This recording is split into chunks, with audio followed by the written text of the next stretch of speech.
And remember, I am announcing that this is being recorded as part of the rules. Okay, so let me share my screen on what the plan is for today. So let's go here. And there. Okay, so let me quickly tell you what I have as a plan for today. And starting with a quick round that you tell me quickly where you are right now. Last time I asked a few of you, and it's just curiosity of where you are located right now.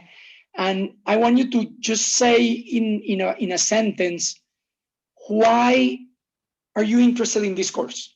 Okay, what's your motivation to be signed up for this course?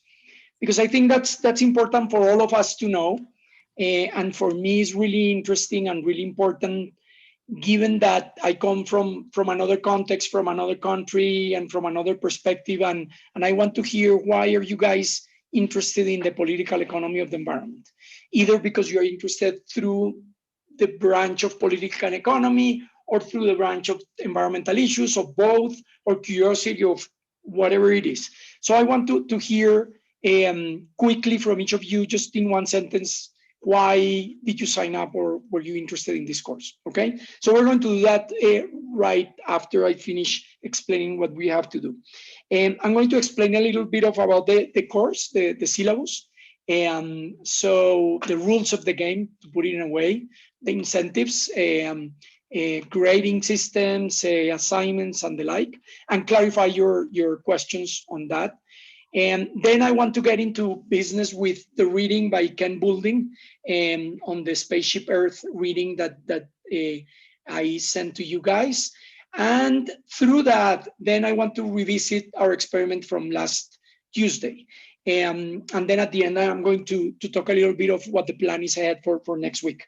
Okay, so with that in mind, let me stop sharing here. And basically what I'm going to do is use the list here. Let me use here what I see here, the way Zoom lists this. So I will be calling you and then telling you who's next, so that you are preparing. So we're going to start with Ian Stearns. So Ian, quickly, where are you right now, and why are you interested in this course? So I'm in Amherst for the semester. Me and my buddies got a house. I got 6 other roommates. But why I'm interested in this course, mainly it's for my econ minor, but also I think with just everything going on right now in our society, and how our climate change is just such a big issue. I think this course could be really interesting and just informative. So. Okay, thanks, Ian. And I was going to say that I was going to announce the next one, and I didn't. So let's go with Eric and then Jesse. Eric Jenkins.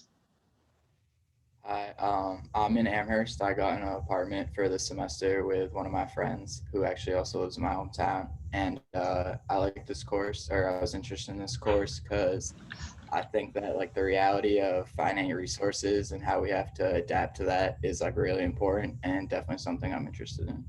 Okay, and your hometown is originally where? Oh, I'm from Dartmouth, Massachusetts. So it's like, yeah. Okay. Haven't been there to that one. Okay, then we said Jesse. Yep. My name is Jesse St. Jean. My reason for taking this class, I'm a econ and communications double major. I read the description of the class and it seemed pretty interesting, so I just figured out why not take it. I'm from Winchester, Mass. And where are you right now? I'm out in Amherst right now. I have a house out here. I've had it since last year. Okay, so many of you are there. And so we're going to go with Joseph Favreau and then Alvin. Joseph? All right, so I'm in my hometown, Millbury, which is, I think, Alvin. I think you said you're in Grafton, so we're like right next door to each other outside of Worcester. I'm taking this class. I went through all the 300 level economics courses to finish off my minor, and this one sounded the most interesting. So you are a major in resource minor. economics, Oh, no, just a minor in economics. minor in economics, and your major is what? History. History. Okay. Okay. Okay. Let's go with Alvin and then with Chris Connolly. Alvin? Yep. So I'm in Grafton right now, taking it remotely. I am taking this as a major requirement for one of the upper level econ classes, and I picked this because I thought it was interesting to see how economics ties into the environment. Okay. Okay. And then Chris Connolly, and then we will go with Connor Carroll. Chris? I'm Chris Connolly. I'm currently in Glastonbury, Connecticut. My reason for taking this course, it was like Joseph, upper level 300 class that I needed to finish out my minor. Looked pretty interesting. I like the environment and kind of sustainability stuff, so I figured this would be a good class to take. Okay, thank you. And then Connor, and then we will go with Chris already. Now the list is moving around. So we're going to go with Connor and then Jackson Farmer. Connor? Yeah, my name's Connor Carroll. I'm also in Amherst. I took this class to finish up my major in resource economics. Oh, okay. Okay. So, yeah, I think I told you guys that I went to the resource economics. That's where I did my master's and PhD. So resource economics is part of the RESEC experience. But I used to have my classes in Draper Hall, which I think it's not anymore now RESEC. But you probably have seen this building, which is like a landmark building in campus. The Draper Hall is a beautiful building.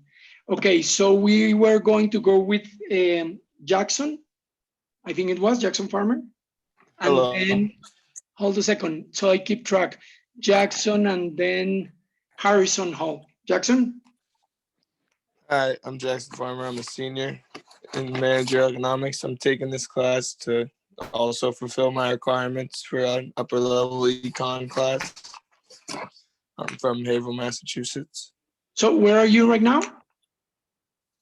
I'm in Haverhill right now, How do you? Massachusetts. What's the name of the place? Haverhill, Massachusetts. I'm in Haverhill? Mass. Okay. Yep. Okay. Okay.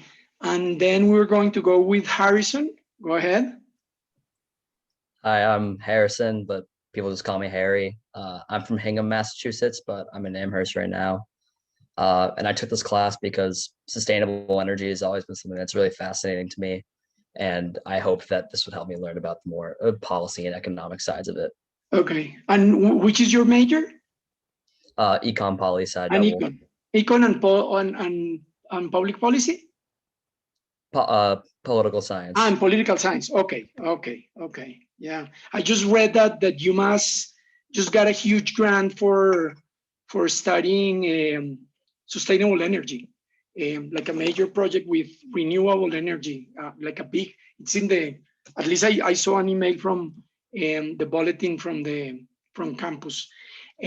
So it's a big topic, and UMass has always been working on interesting things on that. Okay, let's see how is that going. In the John Daisy and then Jonathan King. John Daisy? John. Hi, I'm John. I'm currently in Amherst. I'm taking this class for an econ minor, and I just wanted to also learn more about how economics relates to other fields. Okay, and then Jonathan? Hi, I'm Jonathan. I'm also an econ major. And I'm taking this class to basically learn about how economics works with like environmental studies. Okay, and your major is in econ? Yeah, I also have a minor in computer science. Okay, and computer science, yeah, which is another major area at UMass. I mean, the computer science is well known. UMass is well known for that. Okay, so let's see in the list here, because now this is all moving. Let's see. how is this going now? Why is this Jesse already, John, Jonathan, Joseph, Joseph Bandera, and then Joseph Bandera first. My name is Joe Bandera. I'm a econ and psychology double major. The reason I'm taking this class is obviously it's a requirement for the econ major, and also the economy and its impact on the environment is a pretty relevant issue right now. So that would be interesting to take. Okay. And in psychology too. I mean, psychology is getting big now in environmental psychology. And we will be, in fact, looking at some things from psychology and behavioral sciences, which might be interesting for you too. Yeah. And now Joseph Fabro. Joseph? Oh, I already talked earlier. That's what I was looking here. So why is this list moving around? Yeah, you already. So Catherine and then Crystal. Catherine? Hi, I'm Catherine. I'm from Dedham, Massachusetts, and that's where I'm staying right now. I'm a finance major, but someone I was networking with recently was like, oh, you should dual major in econ. And I was like, oh, okay. So he actually recommended this class for me. He's an alum who went to UMass, so he recommended it. So I'm excited to see like what it's all about. Okay. And lots of things going on with environmental finance, by the way. I think in a way, finance people are going to play a key role in the coming decade in solving this mess, probably more than many other areas, because they have the access to the dough, and that's going to play a major role in this. So we are going to hear Crystal and then Liang Fan. So. Hi, I'm Crystal. I'm a junior at Smith. I'm an environmental science major, and I'm taking this class because econ is something that's kind of really lacking in the ES&P major at Smith. So I wanted to make that kind of more of a focus through this class. Okay, so at Smith, there is a major that is environmental science, right? Mm-hmm. But there are no mandatory courses in economics? Right, and there was an environmental economics course that was supposed to be offered in the fall, but then because of budget cuts and going remote and everything, the professor moved to a different class, so there was just nothing. Oh, okay. So yeah, so welcome. So let's see how this is going. So Liang said that he has having troubles with the microphone, and he's already sharing his information here, and he says he's in China. Wow, I didn't know. So what time it is there? Like 4 in the morning? Liang will tell us 4 a.m. Yeah. Oh my goodness. So I was invited to give a lecture and Liang maybe can tell me a little bit about that, but I was invited to give a lecture at a university in China 2 months ago, online. And we arranged for the time difference to be sure that we could all synchronize. And I had my slides ready. I gave the lecture, and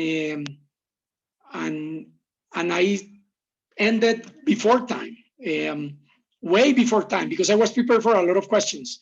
And then they were telling me that it is very hard that in these seminars, when they have invited lecturers, that people make questions. So we had like 20 more minutes or half an hour for me to speak, and I didn't have much more prepared, but there were no questions. So the person who invited me, and then they told me that it wasn't that traditional that people would ask questions in these major seminars when they had invited lecturers. But I hope that's not the case, neither with Liang or the rest of you, that I want you to stop me, to interrupt, and to make questions. But that was interesting to see that. Okay, so I have here in the list Max and then Michelle. So Max, go ahead. Hi, my name's Max. I'm in Amherst right now, and I'm in finance major, and I'm just taking on some economics classes. Okay, I And was you're in, interested in the economic relevancy to the environment. okay, okay. Yeah, as I said before to Catherine, the idea of finance and environment is fascinating. And then we were going to go with, what did I say? Now the list is moving again. I think Michelle, was it Michelle? Michelle? Yeah. Yeah, hi. I'm in the car. Can you hear me? Yes. Okay. I'm from New York. I'm currently in Queens working.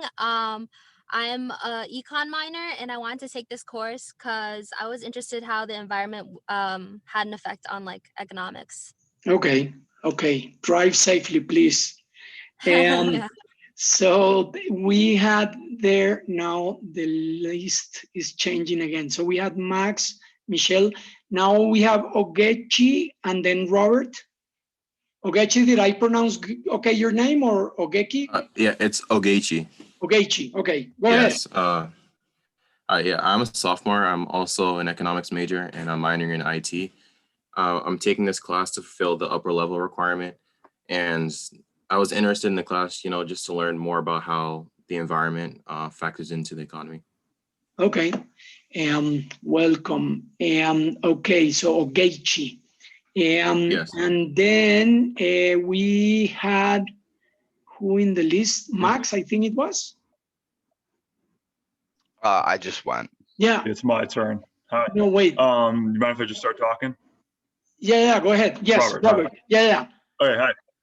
So I'm an econ major. I'm taking this class because one of the requirements, you have a certain amount of 300 level courses, and I think this is an interesting course given the fact that it deals with the economy and the environment.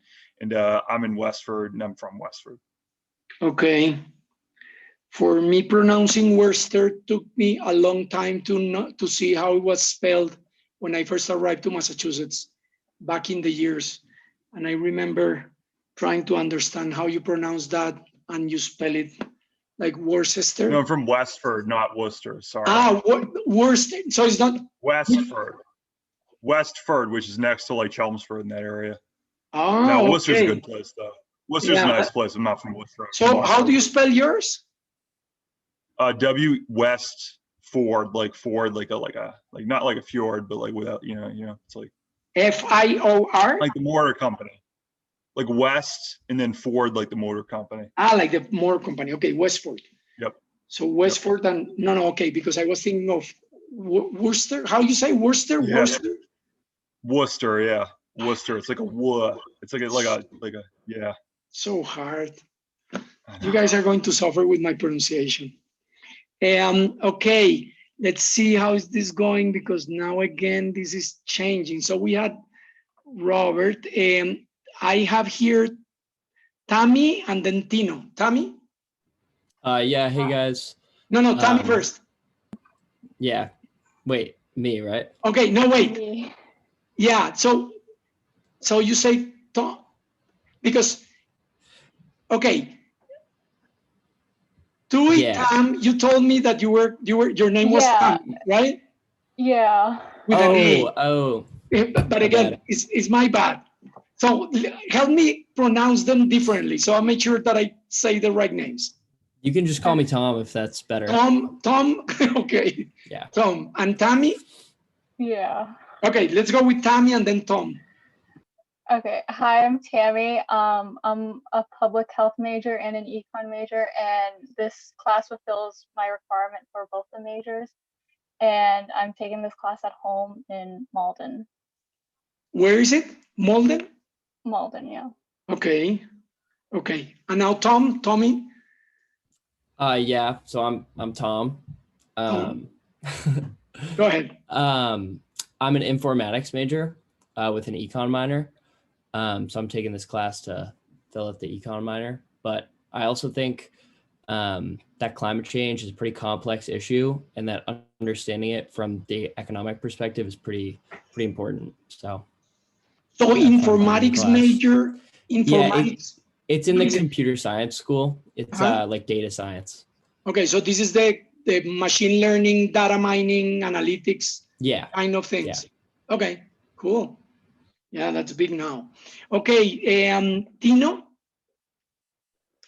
Hello, I'm Tino.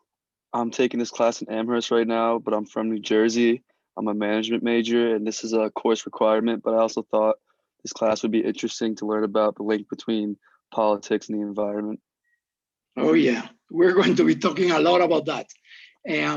Ultimately, political economy is how economists have been getting politics into the economics debate, and we will be talking a lot about that and how that division is more problematic, and we need to understand the connections between the two. So who am I missing? I think we already, who else in the list? I think, did everyone talk? Did I miss I anyone? haven't talked yet. Joseph? Joseph Donovan, yes. Go ahead. Hello. Hi, so I am currently in Linfield, Massachusetts. It's like 20 minutes north of Boston on the East Coast, so a couple of you are close to me. I'm at home right now, not in Amherst, sadly. But I took this class because I'm super into politics, and the main issue I kind of care about is the environment and sustainability and stuff. So this class kind of stuck right out when I was doing I'm a Res Econ major, by the way, so I was looking through the ME Select checklist and Okay. Okay.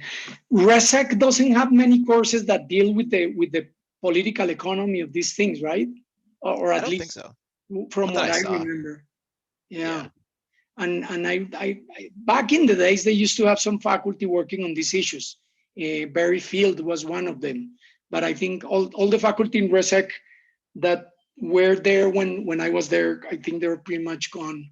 Just a few of them left. We are all getting old.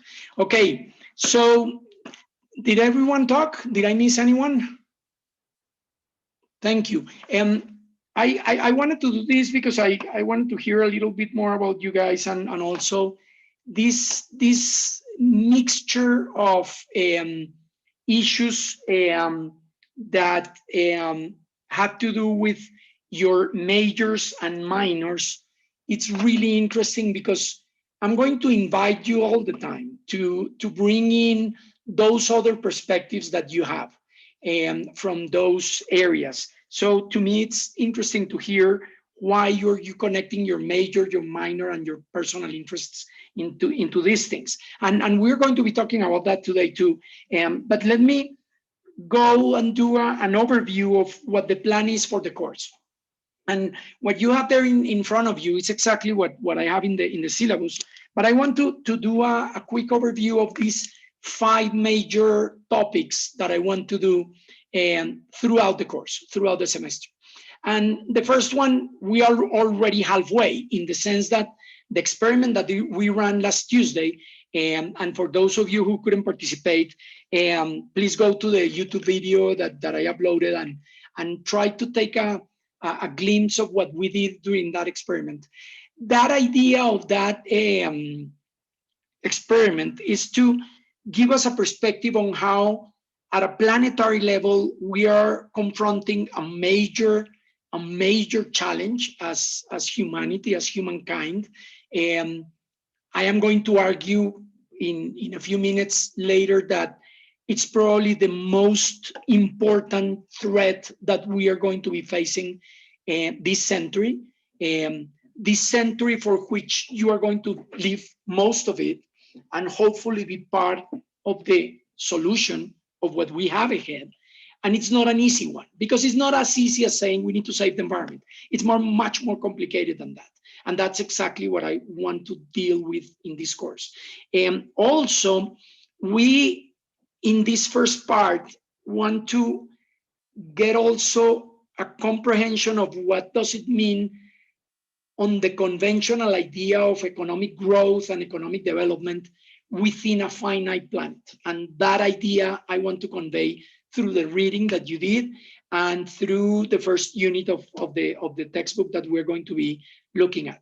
And then next week, we are going to enter, during this first introductory part, into understanding the last 1,000 years in the planet. So you will be reading about the history of the economy and the environment in the last 1,000 years, and in particular what happened during the last 200 years in what is called in the textbook, and right so, the capitalist revolution, What happened when capitalism took over? Pretty much by now, on almost everywhere in the planet where there are human beings and settlements functioning, and how that has interacted with the environment. And then I want to give this historical perspective to give the scale of what we are looking at right now and what's ahead. So we will be doing that through the lens of the problem of creating well-being for humans, the challenge of maintaining sustainability, maintaining the capacity to live out of the natural world, and also through the lens of justice. Justice in the sense of what is fair and what is not fair, and what happens regarding the major challenges that humans face when they have to deal, as we said before, with politics, with power, with inequalities. So that's going to be this first introduction of the course. Then in the next 2 weeks, in this section that I call Micro Foundations and Social Interactions, we're going to be using a little bit of game theory, very basic game theory. And maybe some of you have already been exposed to the basic tools of game theory, maybe others haven't. That's okay. We're going to be learning the basics and using those tools to understand how humans interact with each other.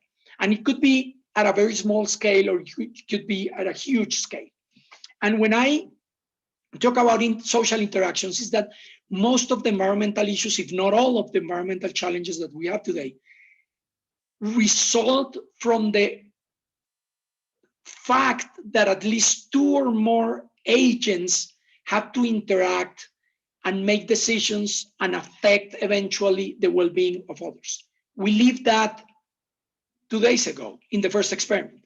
Every time you were making a decision on whether to trade one unit or not in the market, you were making decisions motivated by your own interests, but that was affecting also yours and others' interests.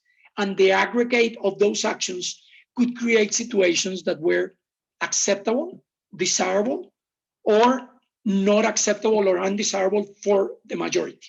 And that's a lot of what we're going to be dealing with. So we're going to be using basics of game theory and understanding the problem of externalities and social dilemmas.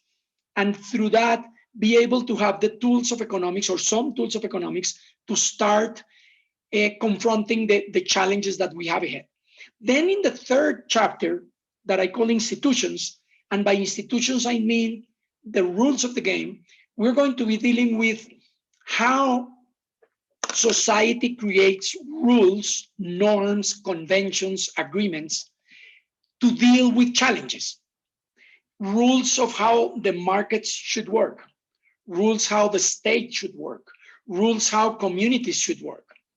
And in the creation of these rules and these norms and these conventions and these agreements, humans have devised ways to deal with each other and govern the social interactions. That's chapter 2. But to govern these interactions, there are many things going on in terms of liberties, in terms of power, in terms of how to enforce, how to regulate, how to sanction.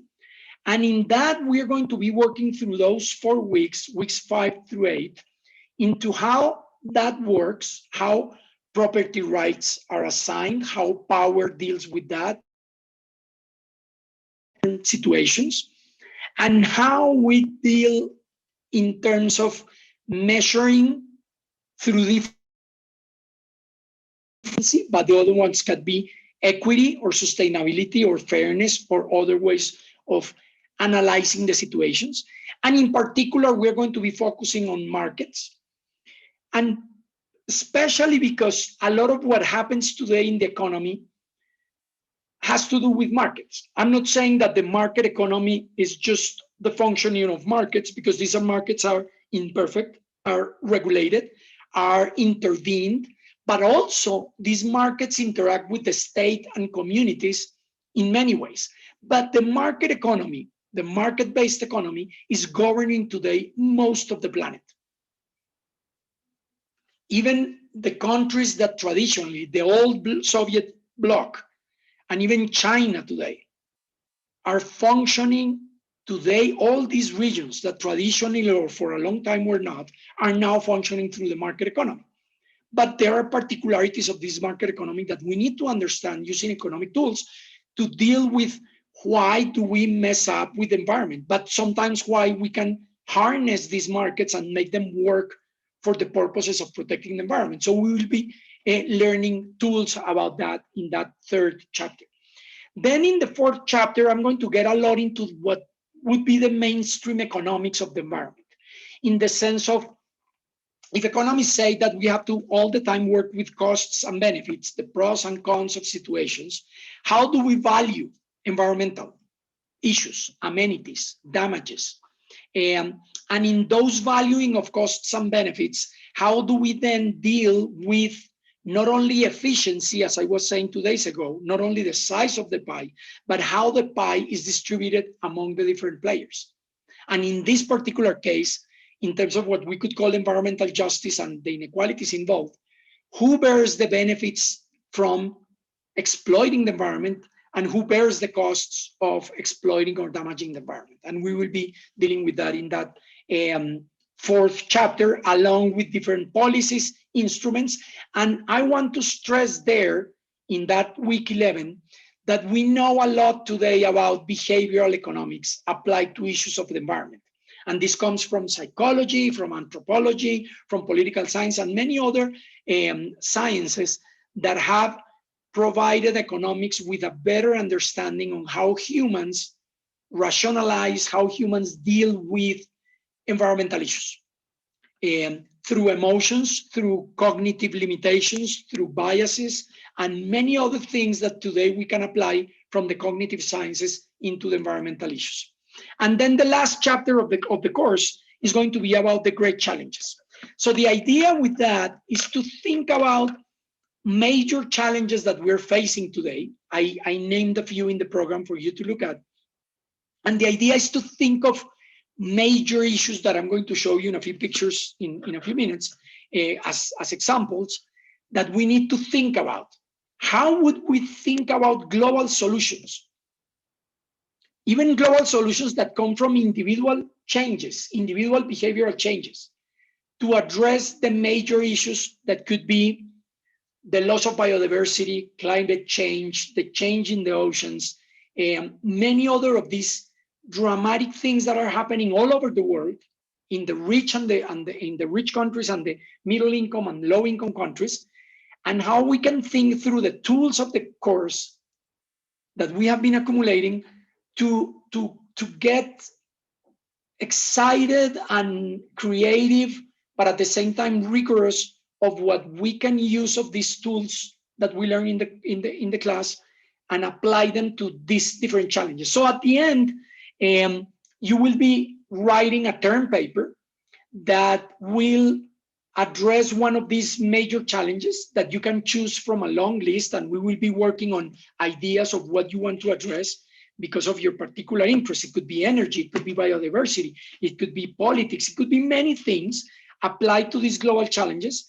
And then in that term paper, you are going to prove that you learned something throughout the course and you can use it to address something that you're interested in. And that's the plan for the semester. So throughout the weeks, this is what we are going to be doing.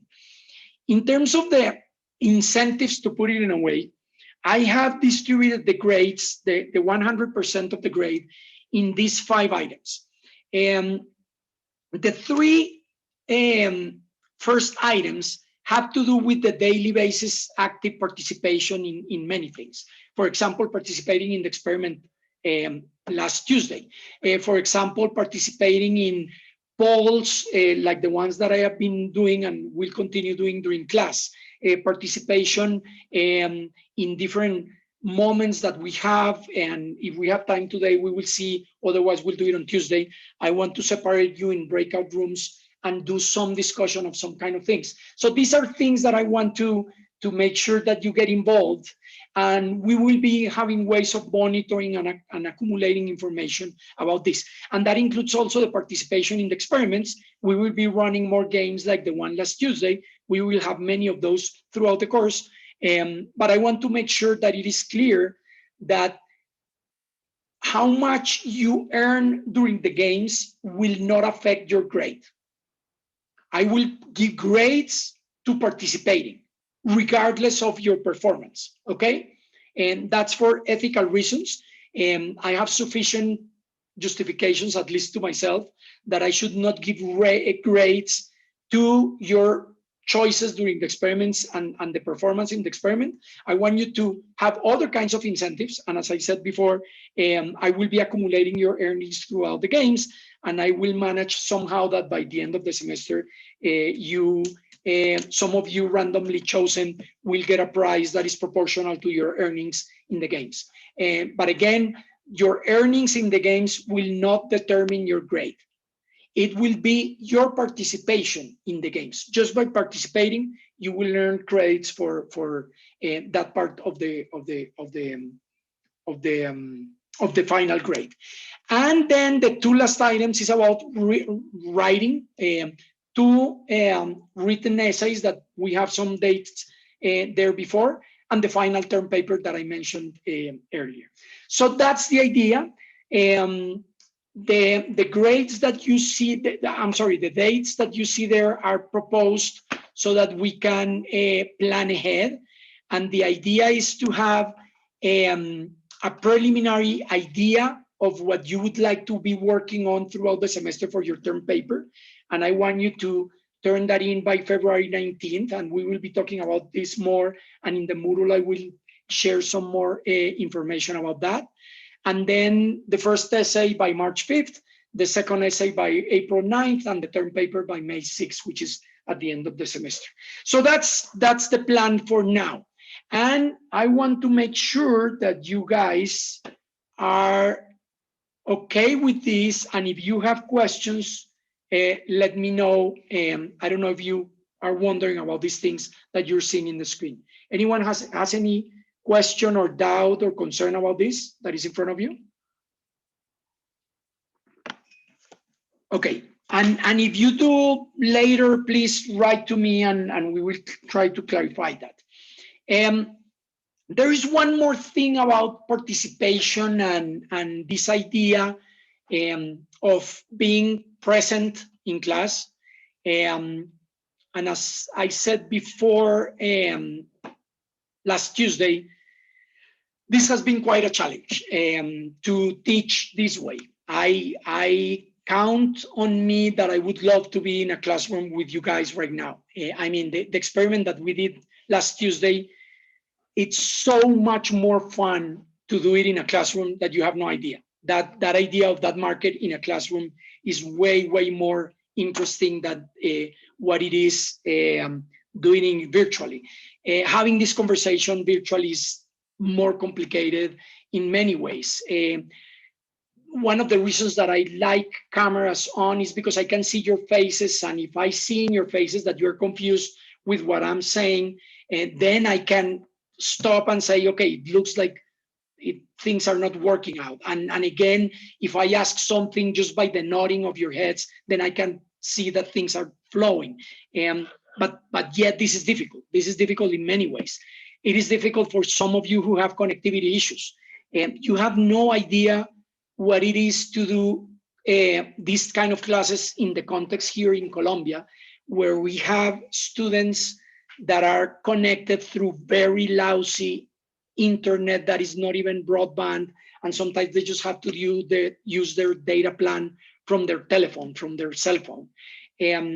But again, virtuality is something that was imposed on us, and it's a big challenge. And to do this evaluation of what you're doing in the class, of what you are being able to engage with during the class, it's much more difficult for us as instructors, but it's also difficult for you guys to keep concentration.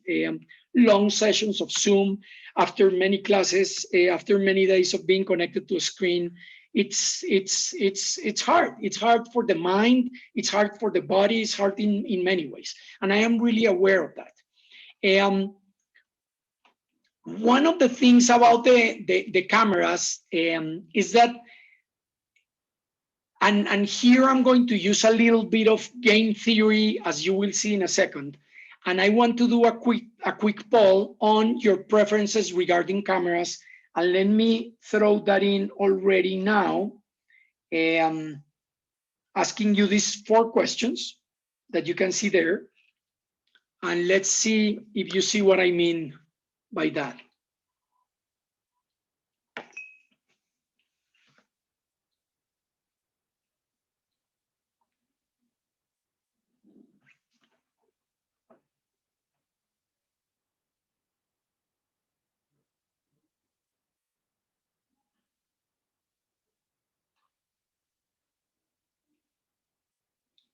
And Michelle, if you're driving, please don't read. Don't answer the poll because I get too nervous. Don't do it, please. I was answering. I was No, halfway. don't do it. No.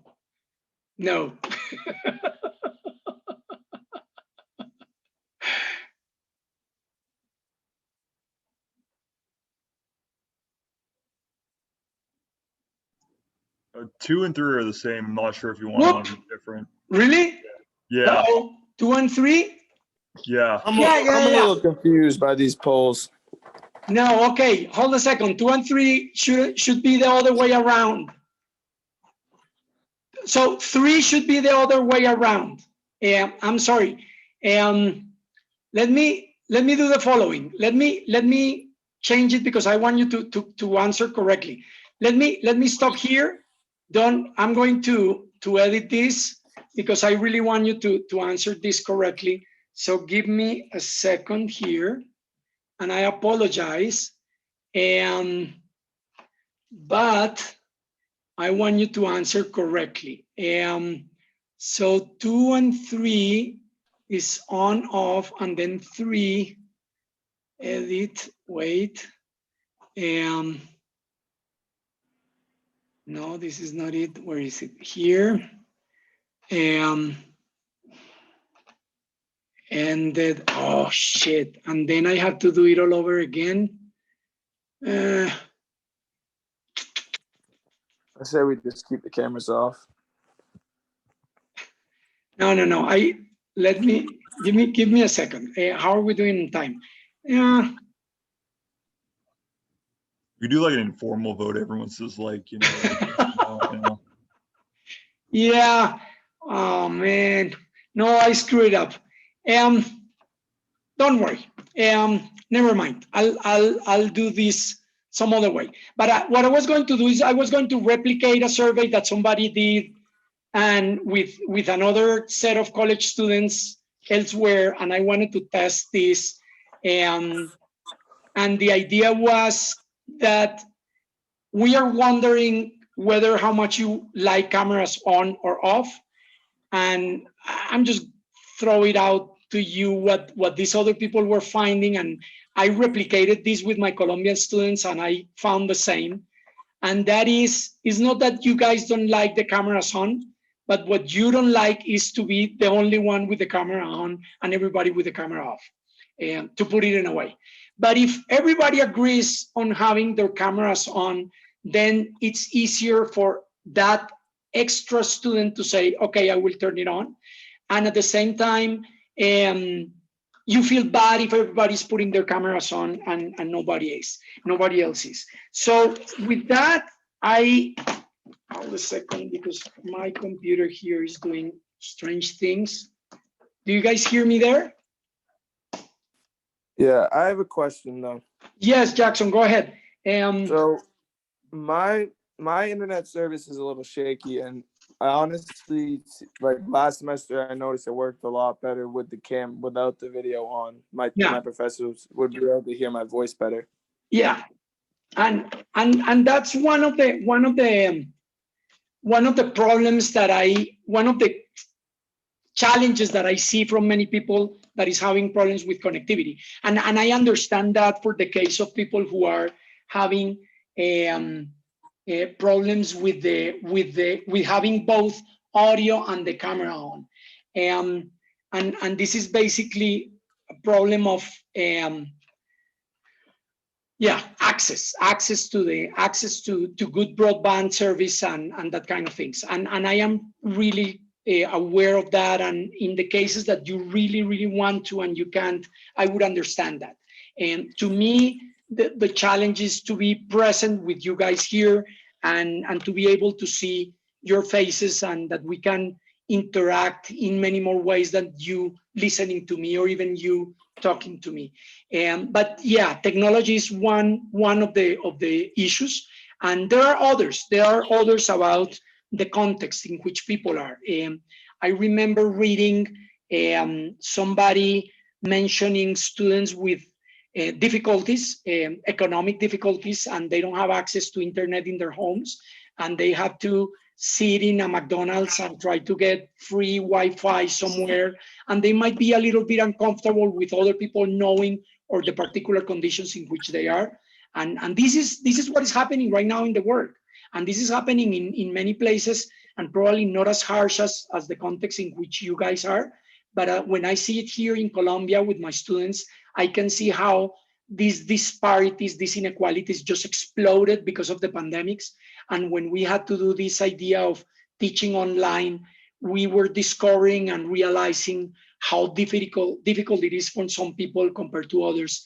And again, I understand all these difficulties. So forget about the poll with the cameras. I'll continue with this. But again, my idea is to invite you to be part of this, to be part of this conversation, and as much as you can, turn the cameras on and be part of the conversation.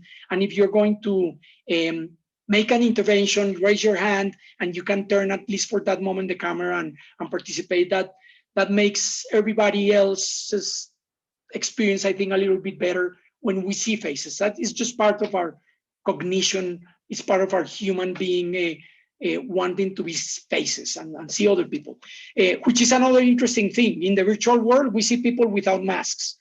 In the streets, we just see people with masks. At least here, I can see smiles, I can see frowns, I can see faces that you're bored, and that's important things that I need to see from you guys.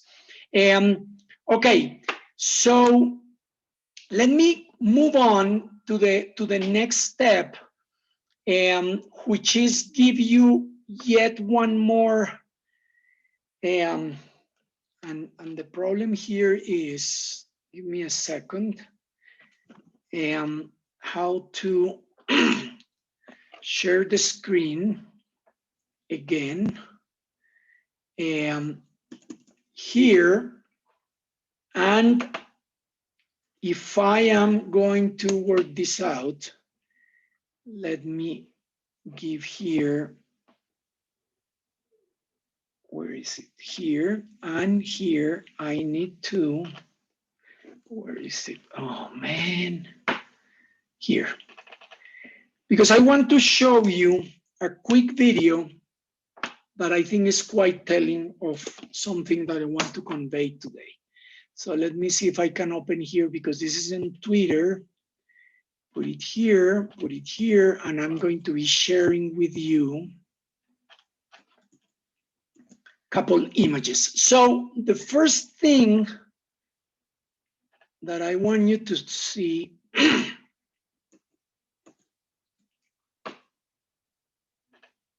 is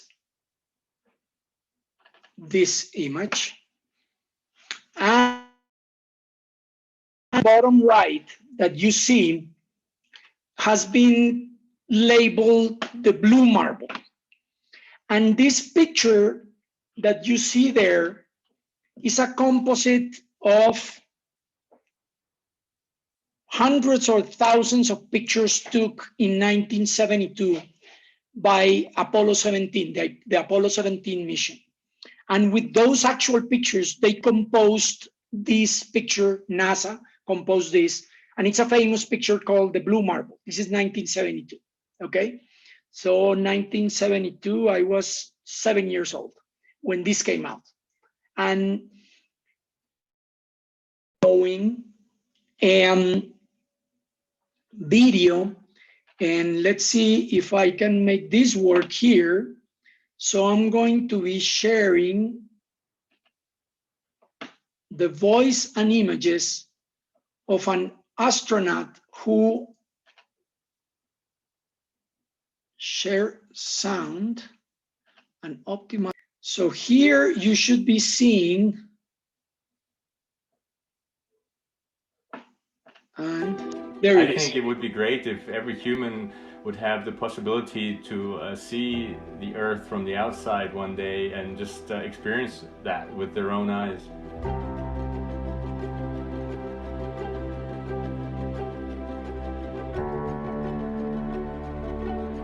After having seen it, the thin atmosphere, the fragility of the planet, and obviously the connectivity between all the elements on this planet, that changes your perspective. Everything mixes up, everything is connected to each other, and that gives you an idea of, hey, what I do on one side of this planet will very much affect everything on the other side. And you can see these. You can see glaciers actually getting smaller and smaller. Between my two missions, I could actually see some of the glaciers retracting down on the planet. So there's differences that you can see with your own eyes. We do, as humans, change how our planet looks like. And I believe that if we understand the challenges that are in front of us, we are able to overcome them in a technological way, in a political way, with society. And I think that's very possible. And yeah, I'm hopeful that humanity will be able to do that.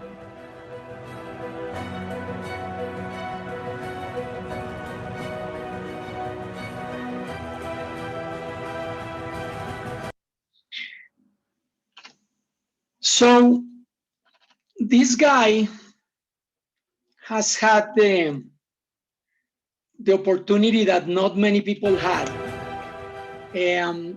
of going around the earth and seeing firsthand not only what it is to look at the earth completely and from outside. And that's one of the points that I want to make sure here that I convey in the following sense.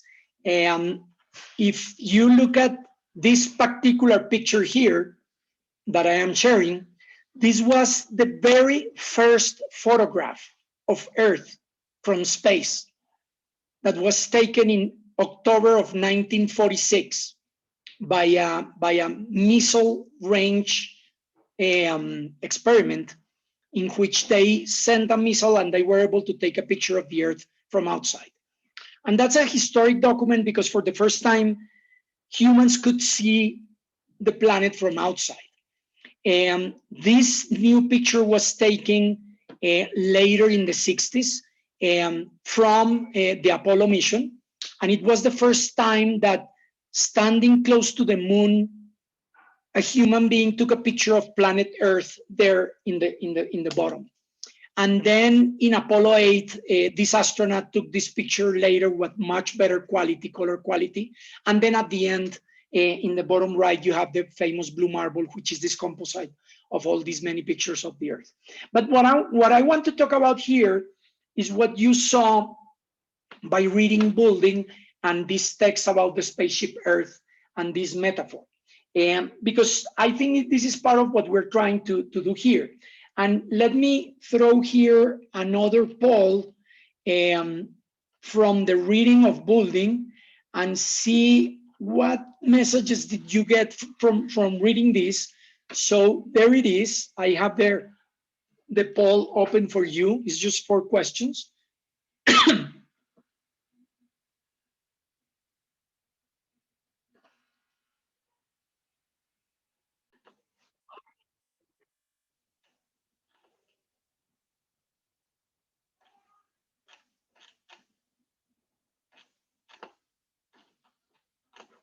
So with the metaphor of the Titanic and the spaceship Earth and that what you read with Boulding, I wanted to close that with that poem and thinking that these are the challenges we are going to be working with. So next week, we will be reading the first chapter of Core the Economy. Remember that you have the access online to the textbook. And we will be using that chapter 1 for the presentations and the discussion that we're going to do next for the next 2 weeks. So that's it. That's for today. Thank you for coming to class. Thank you for turning on your cameras and seeing your faces. I hope you Have a great weekend and see you guys then on Tuesday. And please write to me if you have any question or any doubt with what we are doing. So thank you very much. Thank you. Okay. See you guys. Thank you. See you Tuesday. Thank you. Okay. Thank you. Bye-bye.